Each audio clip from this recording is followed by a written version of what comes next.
24,9 millones de argentinos son pobres. 8,5 millones de argentinos son indigentes.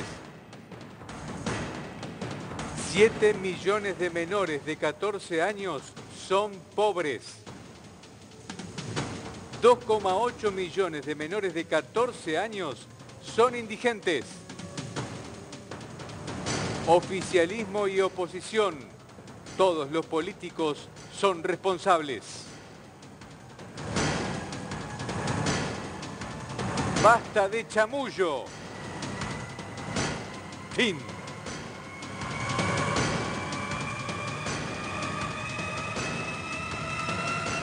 Bueno, los números son implacables y los brinda el organismo estatal oficial que es el INDEC, que dicen literalmente más de la mitad de la Argentina está sumida en la pobreza, 52,9.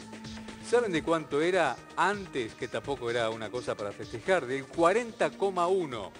Pero lo que alarma es este salto que pegó del 40,1 al 52,9% en el primer semestre de 2024.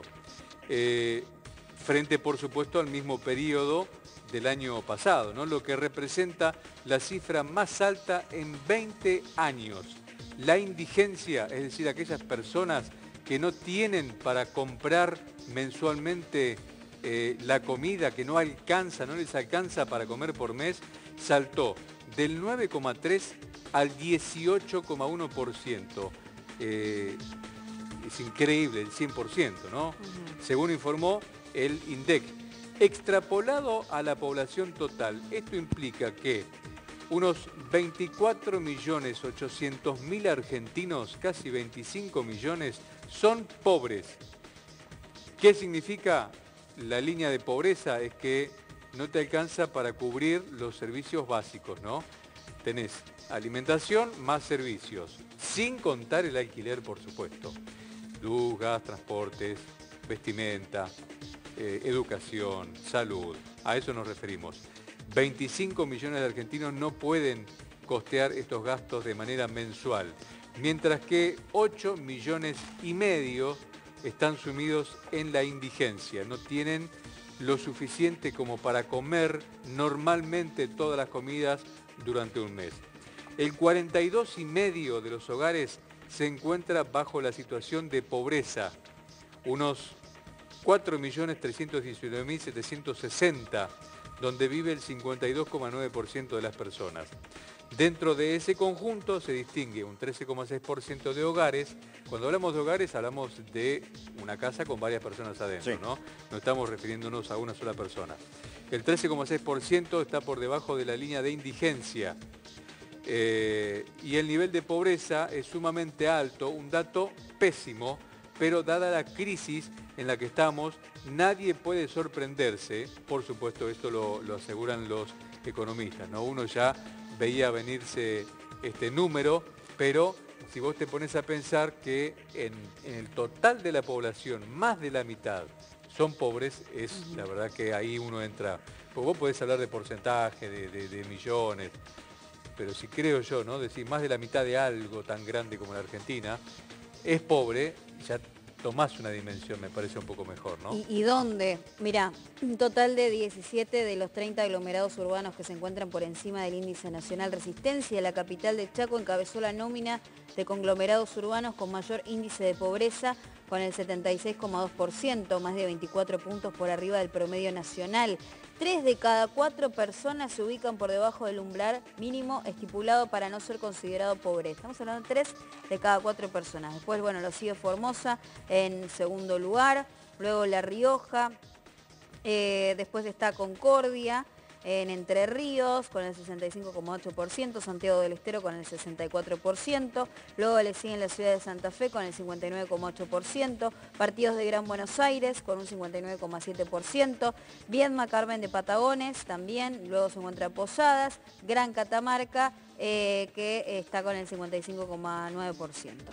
Bueno, ¿qué se espera para adelante, no? Según lo que dicen los economistas, los que se dedican a analizar los números, están diciendo que los salarios promedio para los trabajadores formales fue entre enero y junio de este año 15% inferior en términos reales al promedio del segundo semestre del 2023. Comparado con el año pasado estamos hablando, no que le han ganado o no a la inflación, sabemos que no, pero en términos reales, es decir, lo mismo que podías comprar el año pasado a lo mismo que podés comprar este año, a eso se refiere. También dicen que durante 2024 hubo una fuerte baja de la inflación, mejora en los salarios reales que fueron acomodándose y que, bueno, que dicen que el segundo semestre la tasa de pobreza volverá a bajar.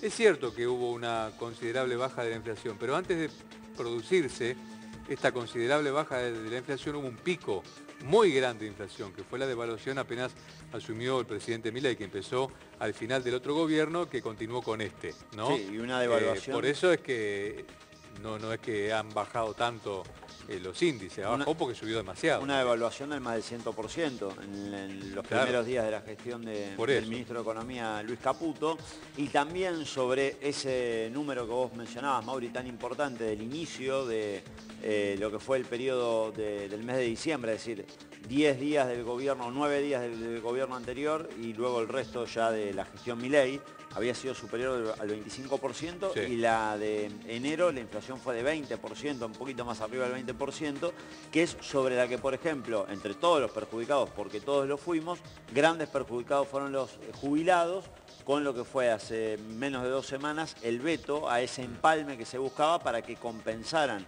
esa pérdida que se había votado en diputados en favor de los jubilados, que era una suma igualmente baja, eran unos 13.000, 14.000 pesos aproximadamente, y que aún así se vetó. El tema también es que si uno ve en contexto estos números, en la gestión anterior eran alarmantes, por supuesto, las cifras de pobreza, vos decías, ya la base era malísima, y de hecho, gran respuesta que hoy el presidente sea Milei tiene que ver con el fracaso de gestiones anteriores y con esa bronca o esa condena, pero la realidad es que todo se ha agravado en relación a un contexto que era malo, aún mucho peor en todos los índices.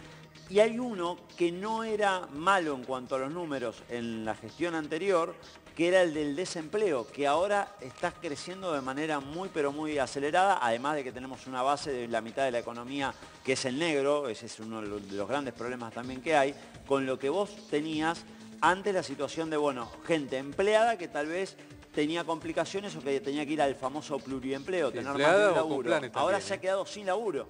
Porque la gente que tenía planes no era considerada desempleada. Por eso es que también hay que analizar el número bien en detalle. Y también, es cierto, hay que analizar el número en detalle de la baja de la inflación. Porque vos decís, sí, está bajando la inflación, ok, pero ¿a costa de qué? Claro. De que la gente no pueda comer, que compre alimentos muy escasamente, porque la verdad que no compran todo lo que les gustaría comer o todo lo que necesitan comer. Ya no estamos hablando de lujo. Y a veces lo pagan hasta con tarjeta de crédito. Entonces, la inflación baja porque realmente la gente no puede comer. Entonces, vos me decís, bueno, bajan por las políticas, bajan porque los empresarios, las grandes cadenas se pusieron de acuerdo y, bueno, dijeron vamos a darle un respiro a la gente. No, bajan porque la gente no puede comprar, que es otra cosa, ¿no? Porque dentro de lo positivo de esto que dicen que baja la inflación, está lo otro, el por qué, que también hay que analizar, ¿no? Lógicamente. Bueno, cifras realmente alarmantes, 52,9% es pobre en el primer semestre gestión de Javier Milei.